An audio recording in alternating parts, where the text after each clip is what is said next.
Hi, and welcome to the Bouncing Back Podcast, Professionals Thriving with Chronic Illness. I'm Melissa McCurley, your host, and someone navigating life and business with the challenges of autoimmune disease. This podcast is about resilience, inspiration, and actionable strategies to help you thrive, no matter where you are in your health journey. In each episode, we'll share stories and insights from professionals who've bounced back stronger. Let's redefine what it means to live and thrive with chronic illness. Now, let's dive in. Hello, my name is Melissa McCurley, and I'm your host for today's podcast. For over 20 years, I've been a professional TV and film actor, as well as a realtor and real estate investor. In 2020, I experienced a major life reset from autoimmune disease that forced me to step back from everything. 2024 was my first year back working full-time in real estate, and now I am passionate about sharing stories and strategies for creating success while living with chronic illness, because it is possible. And I'm really excited to share with you today our guest, Kristan Kershaw. She's a holistic health coach specializing in mineral balancing to help individuals with chronic pain, fatigue, food sensitivities, and hormonal imbalances. She's the founder of Supporting Balance, a platform for education and support on mineral balancing and holistic healing. Kristan, welcome to the show. Thank you for having me. I'm so excited to have a chat today.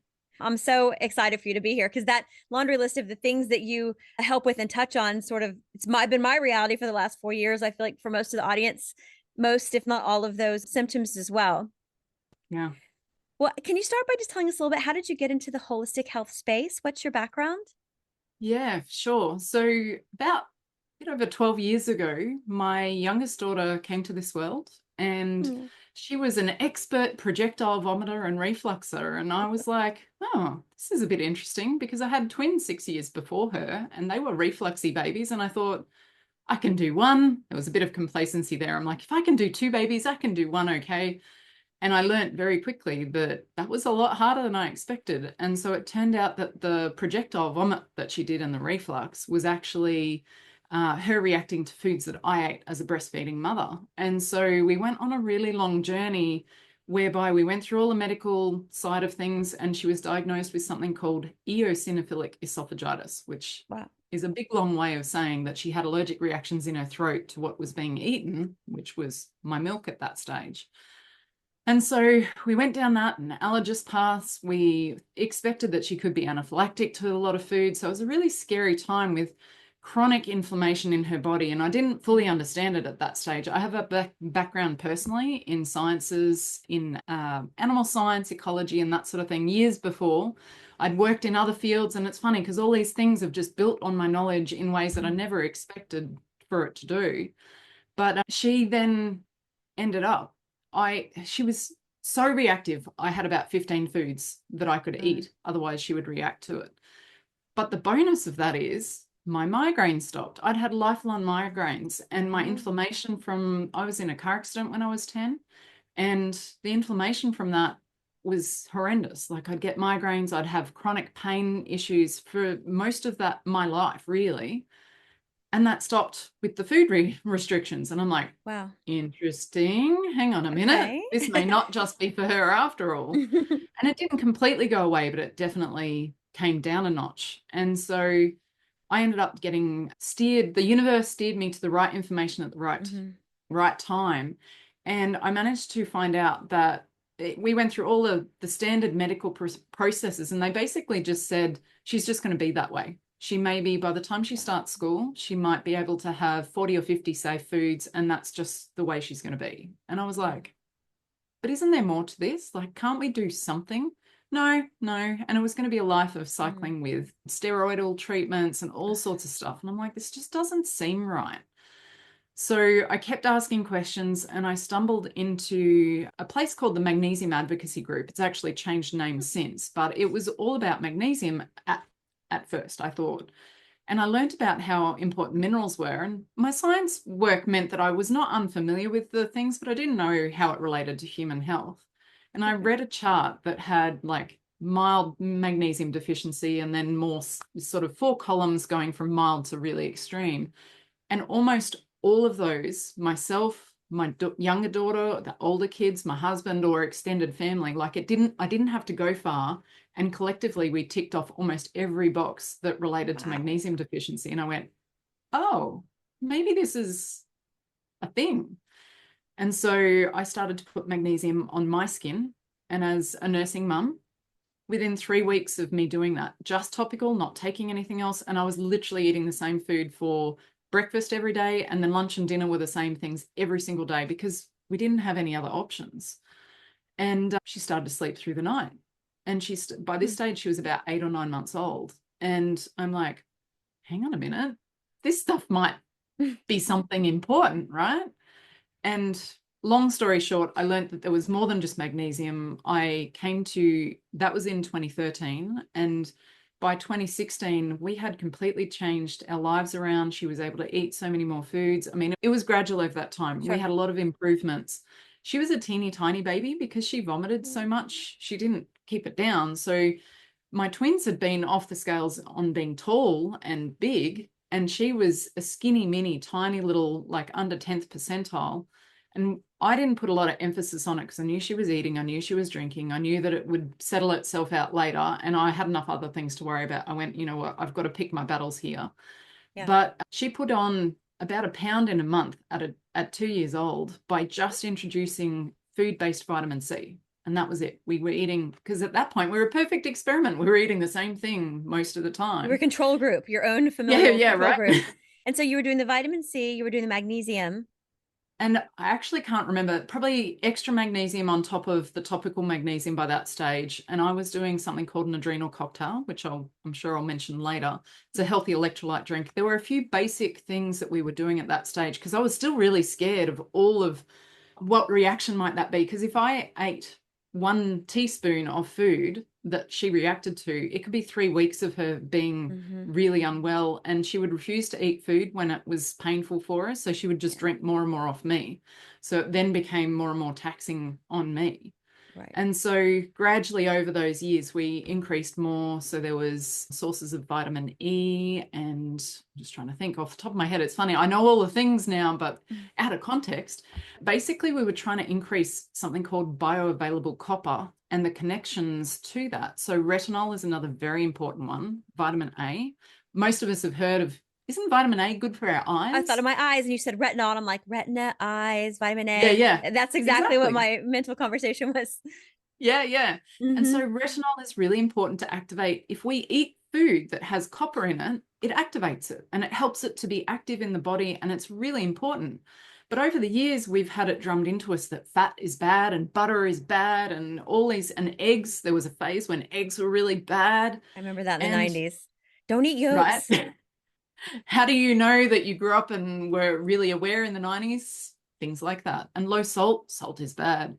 All these things, they actually contribute to being more and more out of balance. So I gradually brought more and more and made different choices, like trying to get organic food wherever we could. And we were on a tight budget. So I just did little swaps over time. Added in beef liver of all things, and actually mainly do it through beef liver capsules, which funnily enough has copper and it has retinol in it. It's like a power food for us. So is that what when they say, you know, with autoimmune to try to eat the organ meats? And I just can't do it. Absolutely. I've tried. So I take the supplements. I mean, unless you chicken fry that thing and put in white gravy, I just can't do it. Which negates the, but I had wondered I didn't know what it was. I was just following the advice of people that I respected. So is that part of what that organ meat thing's about? Okay. Absolutely. Organ meat is a powerhouse generally of nutrients. And if you think about it, where do we need the most energy to be? In our organs, because our liver, it filters out, it doesn't hold on to, a lot of people are like, oh, liver, it's a dirty organ. It filters out the stuff we don't want, but we don't hold on to it unless pathways are clogged up because we're out of balance, which is a bit of a different thing. But if we're healthy, our liver is there to literally filter out the stuff we don't want, to get it out through our bowels or through our urine or whatever pathway we get rid of stuff, and not hold on to it because we don't want it in the liver. We want it to be out. That's the whole point. And so we need lots of energy to be able to do that. And what happens when we're out of balance from a minerals point of view is we don't make energy. So often people are really tired because there are different pathways that are not open because we don't have enough of the building blocks to make the energy in the first place. And so something like reflux, like my daughter, you need electrolytes. So again, we've all heard the word electrolyte and probably don't generally know what it does, but we need magnesium and we need potassium to run the little sphincters that hold food in our tummies. So when we eat, our stomach has a little sphincter at the top that stops food coming up. But in babies like my daughter, she was on an adult dose when she was, I think, about 8 months old. We found out that she was on adult doses of reflux medication. Wow. And one pharmacist said to me, "What are you doing for magnesium for this baby?" And I'm like, "Nothing." And, whatever I was eating, which of course was a restricted diet too. So it's like, And he said, well, the medication she's on actively pumps magnesium out of the body. So you need to make sure she's getting plenty of magnesium. And that was one of the steering things. It was multiple things at the same time happened from completely independent sources. Isn't that amazing how those things kind of come to us, like pointing us in a direction? I had that so many times on my health journey. And you've got to listen to those knocks. Mm-hmm. Sometimes we're like, no, some random person or someone we don't know very well happens to mention something. I've come to realize that really does happen for a reason. So I happened to go to a different pharmacy to where I would normally go. And this guy happened to mention that. Like, what are the chances of that? I have a rule of And 3. so, if somebody refers something to me 3 times, that's it. I'm like, okay, I'm listening now. Yeah. The knock is loud, right? The knock's loud enough. I don't want to be taken at the knees. I hear you. Yeah. So I started to look into it more, and that helped with obviously the other things. But it turns out, I found this out years later, that the sphincter at the top of the stomach needs magnesium. So when you have a reflux baby, or many adults have heartburn and that sort of thing, it's often that sphincter, you don't have enough magnesium and potassium. They work hand in hand in there. So you need both. But that can't work. It can't do its little closing thing very efficiently if you don't have it. So then you give a reflux baby medication that takes more magnesium out. Yeah, okay, they don't feel the pain because you've numbed it because of the nature of how it changes the acid, but it's not fixing them. And often it's actually making them worse. And that's what I connected the dots. It was actually making things a whole lot worse. Wow. And impacting her digestion in many other ways. So long story short, you can imagine there's a whole lot more within that. But by the time she started school, there were 30 or 40 foods that she hadn't tried yet. Many of them she probably would have been fine on, but we were not reacting to everything that you would expect based on what we'd been told would have to be the case. Right. My migraines during the process had all but stopped. That's my hormones were the best balance that they'd been in a long time, and they've continued to really, as I've gotten into some nuances of things, it's improved. And I'd had imbalances from my teenage years. And the lifelong inflammation in my neck and back, I don't have to go to places all the time to manage that. It's just been, in my 40s, I feel better now than I have ever done anywhere else in my life because I don't have the inflammation there. And it all comes down to rebalancing minerals through food generally. I always aim for food first. Avoiding synthetics actually can bring down so much inflammation in the body, and I had no idea. So the minerals, is that something that you can see in a blood test? I know one of the things that, I've used Western medicine and holistic medicine in my journey, integrative medicine. And I know Western medicine loves their blood tests. I've done hair testing. It's been a tool used by some of my more integrative. How does one figure out, is it a melding of the two, or how do you go about identifying the minerals that you are depleted in? Yeah. It is a combination of the two. So I use hair tissue mineral analysis, or HTMAs, and select blood tests, but often different from mainstream medicine. But sometimes different from the integrative ones too. There's a bit more crossover with integrative and functional medicine, depending on where you are or who the practitioner is. They might use different terms. But we look at, ideally, red blood cell magnesium, because that's the stored magnesium that's inside the cells, not floating around in the serum. Often we'll get blood tests and people be like, yeah, my magnesium's fine. And I'm like, is it the serum? Oh yeah, that's the one my doctor tested. And I'm like, if your serum magnesium is low, that normally means that your body's under a lot of pressure and that you've just been sick, or there's something else going on. That's why the doctor pays attention, because you're down the end of the spectrum. The body is struggling to kind of keep things balanced. But when it's inside the cells, it's a bit of a different story. So we look at the storage magnesium. We look at copper. We look at ceruloplasmin, which is a long way of saying bioactive compound that has copper at its core. It's very important. All that bioavailable copper talk that I was mentioning before, part of that connects in with that. we look at zinc, we look at all the typical iron panel, but often people are told that they're, for instance, low iron just from ferritin, and their practitioner is not even looking at all of the measurements. And hemoglobin represents around 70% of the iron that's circulating around our body. And so many people are put on iron supplements and go down a path of low iron, and they're like, oh yeah, my hemoglobin was fine. But hang on, serum ferritin is 10% of what your iron actually is circulating around your blood. Are you really wanting to make a decision on synthetic stuff into your body when often taking iron supplements makes you feel pretty junky anyway? You often don't feel good from it. So we look at the synergy between those and also retinol. So the important one I was talking about before, and vitamin D as well. There's a relationship with vitamin D and retinol. And if people don't get vitamin D tested, I'm fine with that, purely because most people are not actually low vitamin D either. But often people come to me where they're like, my doctor told me I'm low vitamin D. So we want to look at the whole picture as well and see how it all interconnects. So we're looking for optimal, not just is it in range, and definitely not is it in lab range, because the lab ranges, even in the 7 or 8 years that I've been doing this, and certainly in the 11 years since I first got tested, the lab ranges have changed. So they're either wider to accept more people or narrower to make people go, yes, yes, you have to be here. Like vitamin D, they've changed it. I've seen it change. They go, oh, you have to be here. And it's like, but why did that? It's not based on the studies. The research out there points in a very different direction. So we look at that, but I also look at the stress situation, because while I haven't touched on this too much yet, stress makes a huge difference to our minerals. So if you're imagining, so for you in 2020, if you looked what happened in your world just before you got really sick, I bet you there was a big peak of stress or a culmination of lots of little stresses in the time just before that. And that's what happens. Our body gets a threshold and the stress changes our metabolic processes. And especially if we have one stress after another, our body, it's like the straw that broke the camel's back. So I look holistically at what's going on in your world and what can you become self-aware on, because things like digestion are impacted by stress more than what we give it attention for.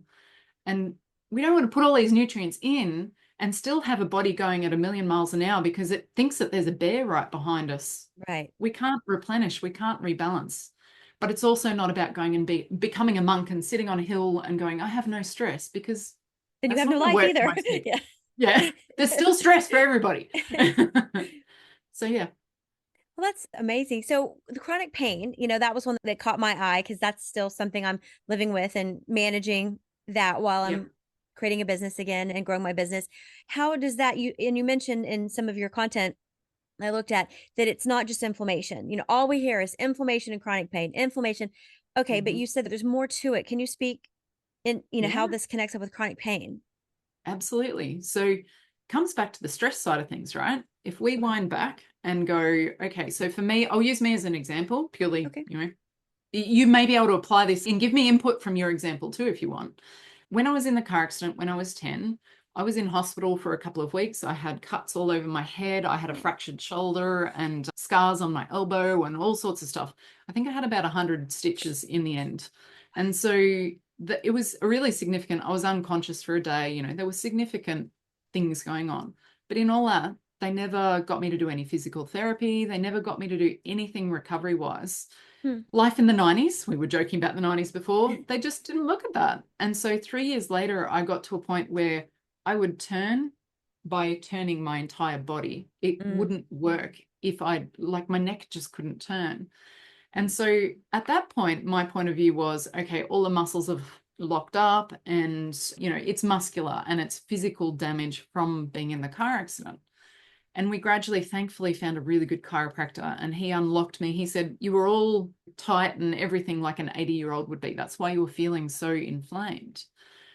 But when I fast forward to the more recent times, as I've come to understand things, what was missing from that is I'd obviously had a huge physical traumatic event. I was mentally very traumatized because I'd been asleep and I woke up during the car accident, and our car was going 100 kilometers an hour, which from memory is about 80 miles an hour. Wow. It was fast.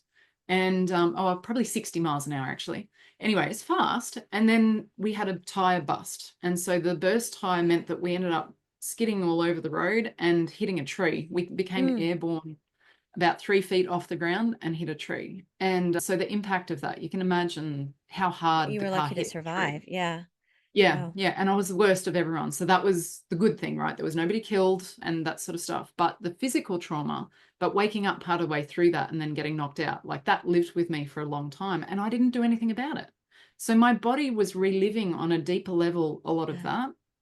And also the year earlier in that year, so this was December of 1991, the start of that year, my dad had a stroke. So our entire family had a significant upheaval. And I was only little, right? I'm still trying to navigate. My dad's personality is very different. It's not two working parents anymore in the middle of a recession. Like there was big changes. The stress on my body, even as a 9-year-old, my parents did an amazing job to navigate through that time. Like they did the best that they could do.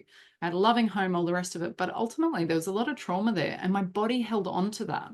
Yeah. So moving forward, how I did things had a lot of impact. The food that I ate, I was a very picky eater. And bring it back to what I was talking about with the reflux. I later worked out that I didn't eat foods that made me feel sick, but I couldn't connect how I felt with what was, I was probably getting headaches and migraines and that sort of thing in a kid's version, but I couldn't put the words to it. So when I was a teenager, I started to get migraines and worked out they were food related. So there's all these layers, and you could go, oh, well, that's just more inflammation. But what I've come to realize is the stress response in my body was so active, so much of my childhood from one thing or another, but especially after that time, it really escalated. And a lot of the foods that I ate were iron fortified. So I was eating massive amounts without knowing it. We didn't connect the dots. And pardon me, often the foods that I ate were like, this is Iron Man food. This is great food. It's modern marketing, right? We drank Cereals Kool-Aid, and like the most poisonous, caw. yeah, I look at my exactly. parents, I'm like, how would you feed me this food? Yeah. And they were none the wiser. And Nobody also knew. of the era that, well, and I was naive enough when I came into this with my youngest daughter to think, well, the government wouldn't let us have stuff in our food that was bad for us, right? Oh. Well, that was an interesting truth Bless your bomb to come to heart. That's what I realize. was saying. In It was Texas. that penny drop, and you go, Mm-hmm. oh, hang on, they actually really Wait don't a care. tick. And it pays the coffers for the companies that are, Yeah. enabling Yeah. this. And you start to realize the bigger picture. That was many The years ago darker now, but side. part of the journey actually of my daughter reacting was going, what is in the foods? And looking Yes. at labels with a whole new, because we'd been healthy family, I thought. And then I started really looking at the labels and understanding what the numbers or the words meant and going, Mm-hmm. oh, there's a lot of stuff hidden in there, which is really inflammatory. And so many foods are fortified. So around the 1930s, they started to decide that for the anemic pregnant women, we'll put iron in everything.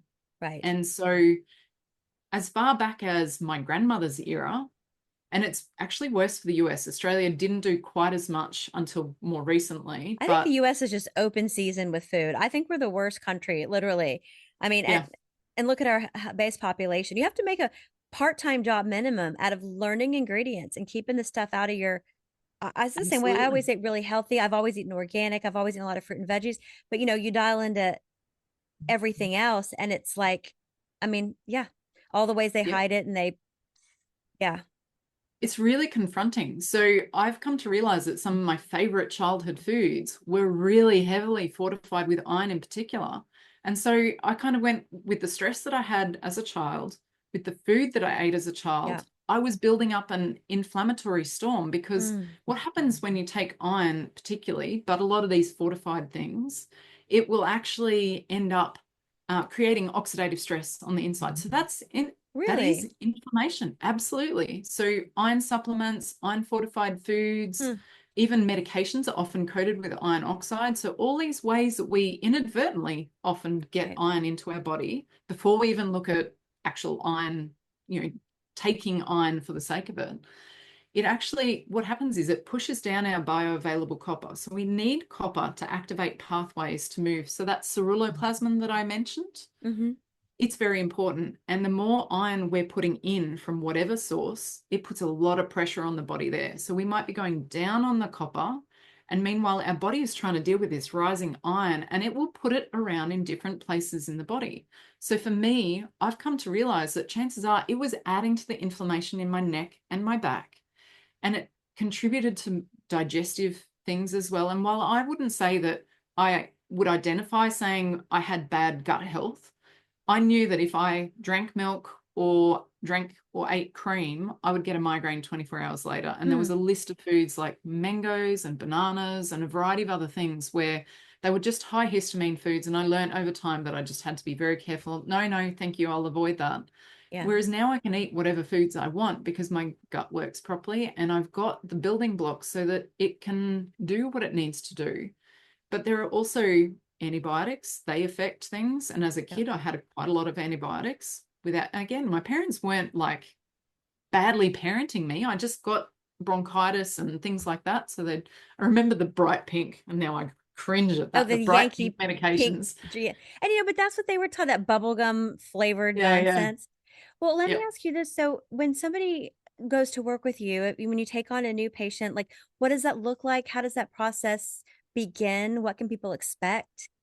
Yeah, absolutely. So I have a 15-minute introductory session called a consult advice call. They can come to me if they're going, I really don't know what I need.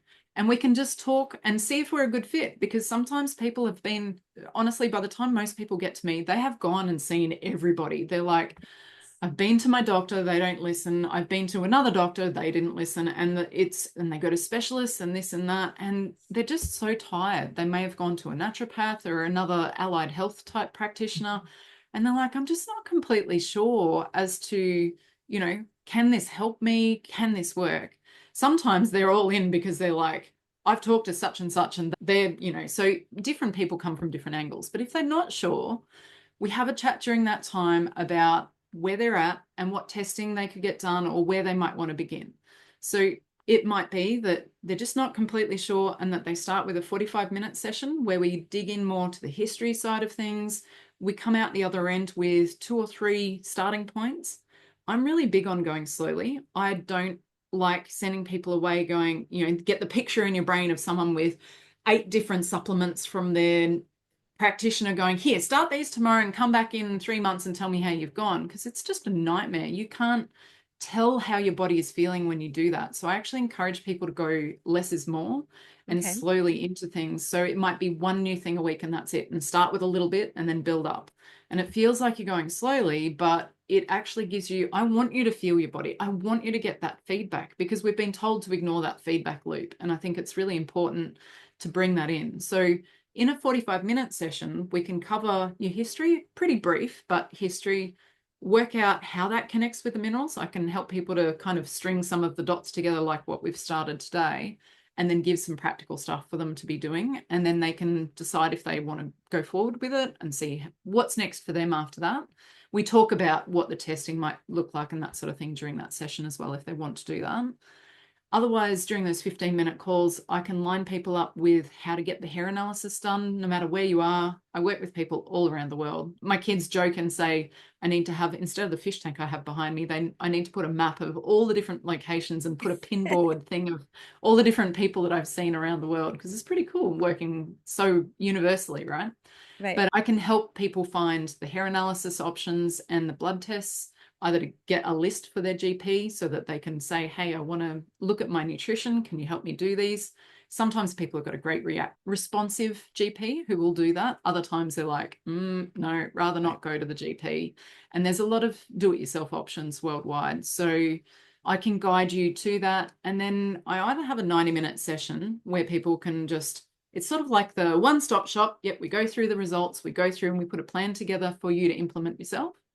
Otherwise, the 3-hour option is the most popular and I think the most successful, because what we do is we break it down. So it might be 60 minutes soon after we first meet so that we can get detailed history, just start on some of those beginning things like with the 45-minute one.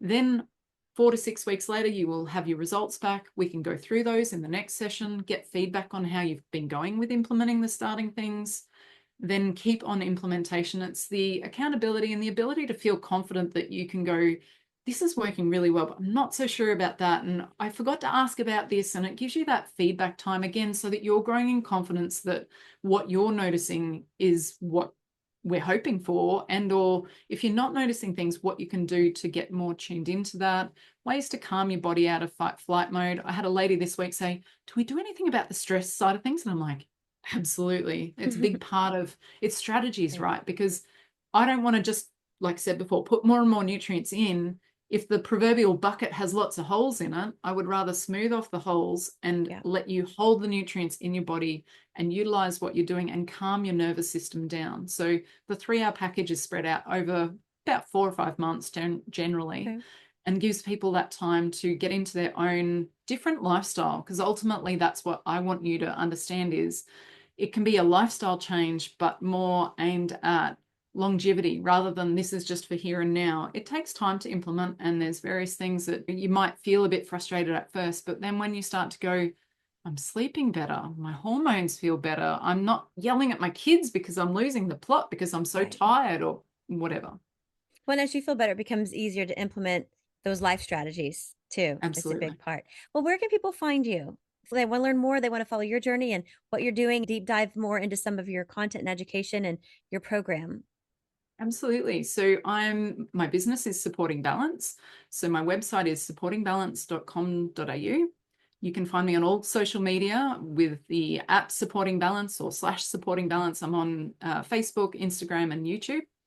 And on my website, I do have an archive. I do a webinar or a Q&A type thing every single month. So the people are welcome. They're always free. If you can't join live, that's absolutely fine. I always send a replay out. So there's a great archive that covers a lot of what I've actually talked about today in there so that people can have a look if they want to get a bit more of a feel of what I do before they do anything. That's absolutely fine. Some people are researchers. They like to get in there. Absolutely. Well, this is fantastic. Thank you so much. I'm so excited about this alternative and going into this, to not just be on a lifelong path of pharmaceuticals. They have their place, but when we can accomplish things by making our body whole again, that's always, I think, the preferred path. So thank you. I appreciate your time and your information. I can't wait to spend some time in your content more and go deeper with everything. Do you have any final words for our audience? Less is more. Take it easy on yourself. Sometimes we're so hard on ourselves going, I should be doing this, I should be doing that. And I remember in my early days, I mentioned the adrenal cocktail before. So find the adrenal cocktail on my website. It's a great drink, very easy to do, orange juice, salt, and cream of tartar. And I remember I was trying to implement it and I was so hard on myself. And I look at that now and it was typical of what I was like at that time. If you're gentler on yourself, do less, say no to more things, just bring an element of calm in whatever you can, those little tiny micro steps to just give your body a bit of grace, give your mind a lot of grace. It can go such a long way especially when you're dealing with chronic pain or managing others' chronic conditions too, not just your own. Yeah, that's a good point for caregivers too. They are so invaluable to the chronic patient and they need to take care of themselves as well. Absolutely. Well, thank you. I appreciate your time and you've given us such value. Like I said, I'm excited to deep dive into more of your content. If you enjoyed today's episode, please don't forget to subscribe, leave us a review. And if you know someone who would benefit from these stories of success and these strategies, please share this with them. Be sure to check out Kristan's platform, Supporting Balance, and we'll share links to all of her stuff in the show notes below. And thanks for tuning in to the Bouncing Back podcast. We'll be back in 2 weeks with more inspiring stories of success. So until then, keep bouncing back. Thank you so much for joining me on this episode of the Bouncing Back podcast, Professionals Thriving with Chronic Illness. I hope you found inspiration and actionable takeaways to support you on your journey. If you enjoyed this episode, please subscribe, leave a review, and share it with someone who might need a little encouragement today. Remember, thriving with chronic illness is possible. You are stronger than you think. Until next time, take care and keep bouncing back.